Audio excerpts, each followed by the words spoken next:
నమస్తే, నేను మీ భావన. వెల్కమ్ టు మనం టీవీ. సిబిఐ జగన్మోహన్ రెడ్డి కుబ్బకయ్యారా? 12 సంవత్సరాలుగా ఆయన పైన ఉన్న కేసులు పురోగతి చూపించట్లేదు. మరి ఇదే విషయంపై మాట్లాడేందుకు సీనియర్ జర్నలిస్ట్ లలిత్ కుమార్ మనతో పాటు ఉన్నారు. ఆయనతో మాట్లాడి తెలుసుకుందాం. నమస్తే అండి. నమస్తే భావన. మరి చూస్తున్నాము 12 సంవత్సరాలుగా జగన్మోహన్ రెడ్డి ఆయన పైన చాలా కేసులు కూడా ఉన్నాయి. ఈడీ అని చెప్పుకోవచ్చు, సిబిఐ అని చెప్పుకోవచ్చు, కొన్ని రకాలుగా చాలా కేసులు అయితే మనకు తెలుసు. మరి అసలు ఏంటి, ఒక బెయిల్ మీదే ఇన్ని సంవత్సరాలు ఒక మనిషి బయట ఉండడం అనేది ఒక రికార్డ్ అని చెప్పుకోవాలి. మరి దీని విషయం మీరేమంటారు? జగన్మోహన్ రెడ్డి విషయంలో ఇది ఒక ప్రపంచ రికార్డుగానే చెప్పుకోవచ్చు. న్యాయస్థానంలో అన్ని కేసులు ఉండి ఇప్పటి వరకు కేసు ట్రయల్కు వస్తున్న డిశ్చార్జ్ పిటిషన్లు ఇంతవరకు ఒక్కటి కూడా డిస్పోజ్ కాలేదంటే అది మన న్యాయ వ్యవస్థ గొప్పతనమా, లేకపోతే జగన్మోహన్ రెడ్డి గొప్పతనమా, లేకపోతే సిబిఐ గొప్పతనమా అనేది మనం క్యాలిక్యులేట్ చేసుకోవాలి. ఇక్కడ ఏంటంటే మన దేశంలో డబ్బున్నోళ్ళకి త్వరగా న్యాయం జరిగిపోద్ది. అట్లాగే డబ్బున్నోళ్ళకి తప్పులు ఎన్ని చేసినా కూడా కొన్ని సంవత్సరాల పాటు వాళ్ళు మరణించేంత వరకు కేసులు జరుగుతూనే ఉంటాయి. అది మన దేశంలో స్పెషాలిటీ. కేవలం మన దేశంలో బాగా బతకాలంటే ఏమైనా చేసి, ఎన్ని అరాచకాలు చేసినా, ఎన్ని దుర్మార్గాలు చేసినా, ఏం చేసినా కూడా మీ దగ్గర డబ్బు ఒకటి ఉంటే చాలు, you are safe in India అనేది మనకి ఇలాంటి కేసులు చూసినప్పుడు ఏమనిపిస్తుంది అంటే అవును కదా అనిపిస్తుంది అందరికీ, ప్రజలకు కూడా. అందుకు చాలామంది ప్రజలు ఇప్పుడు ఎలా మారారంటే డబ్బు ఒకటి ఉంటే చాలు మన దగ్గర, మనం పోలీస్ కేసులు కానీ శిక్షలు పడకుండా కానీ అన్నిట్లో సేఫ్గా మనం బయట ఉండొచ్చు. మనకు బెయిల్స్ రావాలంటే బెయిల్ వచ్చేస్తాయి, కేసులు తారుమారు కావాలంటే తారుమారు చేసుకోవచ్చు, కాంప్రమైజ్ కావాలంటే కాంప్రమైజ్ చేసుకోవచ్చు, ఏదైనా చేసుకోవచ్చు. ఒక డబ్బు ఉంటే చాలు మన దేశంలో. ఆ కాన్సెప్ట్కు ప్రజలు కూడా వచ్చేసారు. ఇప్పుడు జనాలు కూడా ఏమంటారంటే అల్లు అర్జున్కి బెయిల్ ఎందుకు వచ్చింది అంటే డబ్బు ఉంది కాబట్టి. జగన్మోహన్ రెడ్డి ఇంతవరకు బెయిల్ మీద బయటకు వచ్చేసి జైలుకి ఇంకా ఎందుకు వెళ్ళలేదు, కేసులు ఎందుకు అట్లా నత్తనట్టుగా నడుస్తున్నాయంటే డబ్బు ఉంది కాబట్టి. నిజానికి ఈడీ విచారణకు కూడా ఎప్పుడు హాజరైనట్టు కూడా మనకేం తెలియలేదు. అది చాలా రోజులైంది అది విచారణకు హాజరు, అది మర్చిపోయారు అంతా. ఇంకోటి, మోహన్ బాబుకు కేసులో సుప్రీంకోర్టు కొన్ని ఆదేశాలు ఇచ్చింది.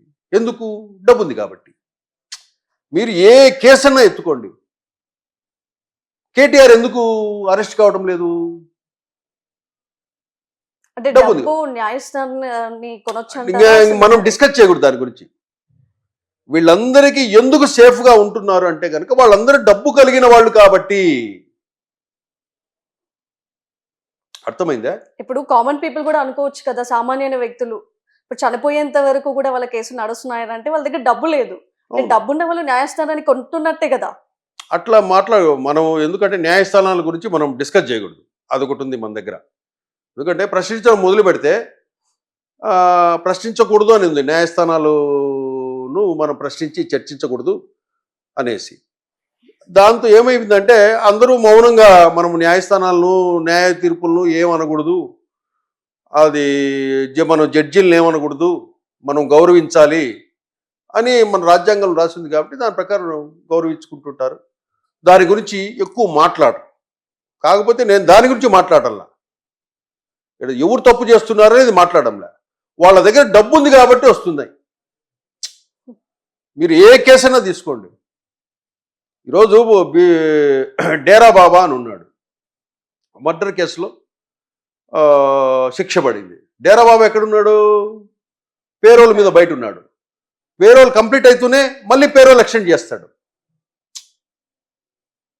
కాబట్టి డబ్బు ఉంటే మనం ఏమైనా చేయొచ్చు. ఒకవేళ జైలు శిక్ష పడినా మన దగ్గర డబ్బు ఉంటే మళ్ళీ ఏదో ఒక రీతిలో ఒక సంవత్సరం పాటు జైల్లో ఉండేసి మళ్ళీ పేరోల్ మీద రావచ్చు, మళ్ళీ పేరోల్ను ఎక్స్టెండ్ చేసుకుంటూ బయటనే గడపచ్చు.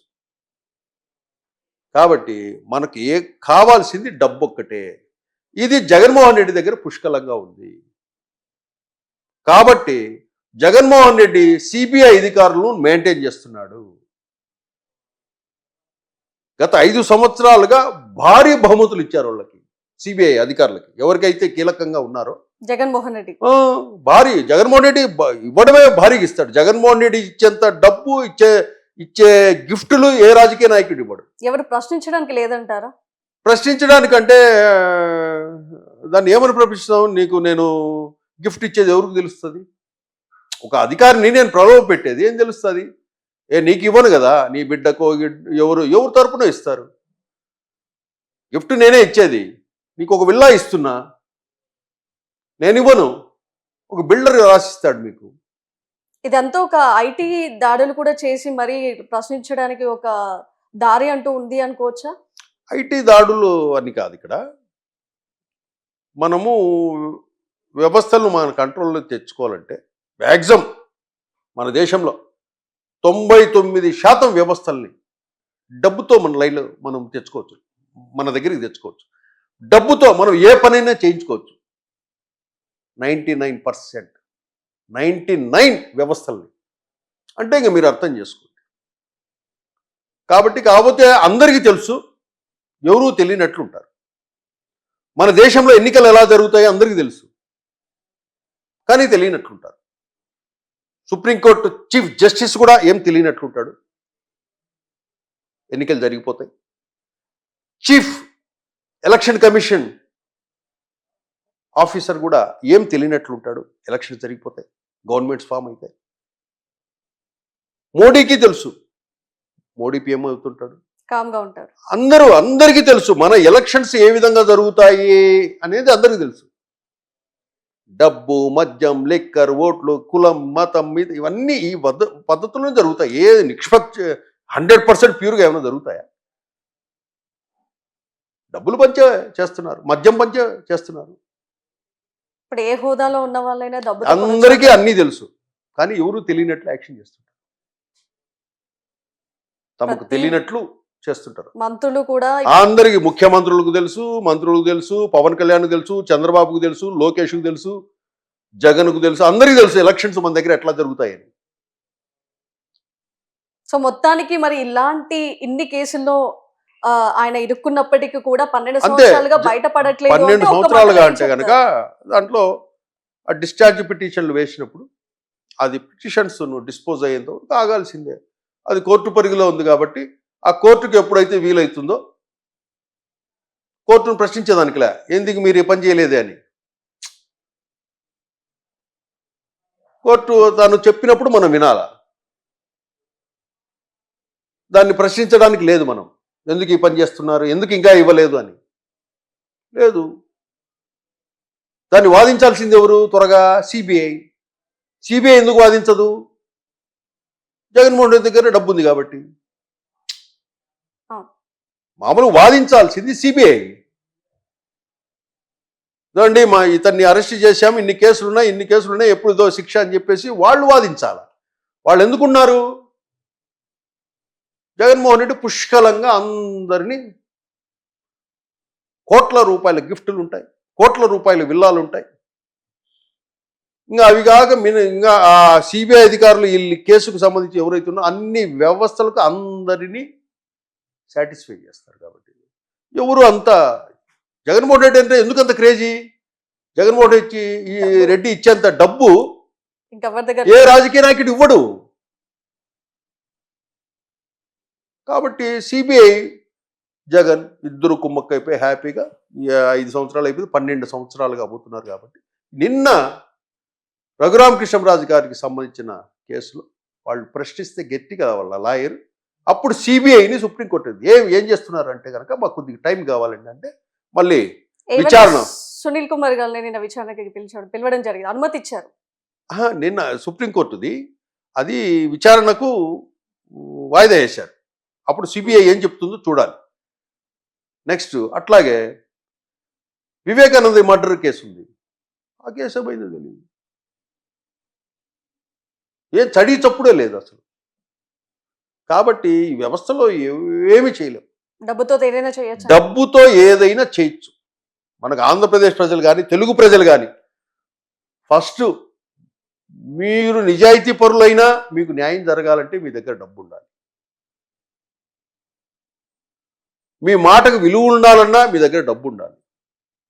డబ్బు ఒక్కటే ఉండాలి. డబ్బు లేకపోతే మీరు ఈ దేశంలో ఊరికే మామూలుగా ఏదో బతుకుతున్నాము. ఏ ఏ బర్రెలు, కుక్కలు, నక్కలు ఎట్లయితే మనకు సమాజంలో బతుకుతున్నాయో, మన దగ్గర డబ్బు లేకపోతే వాళ్ళల్లో ఒకరిగా బతుకుతాం అంతే. ఏమి ఉండవు. కొడితే కొట్టించుకోవాలి, తిడితే తిట్టించుకోవాలి, తన్నితే తన్నించుకోవాలి. డబ్బు లేకపోతే.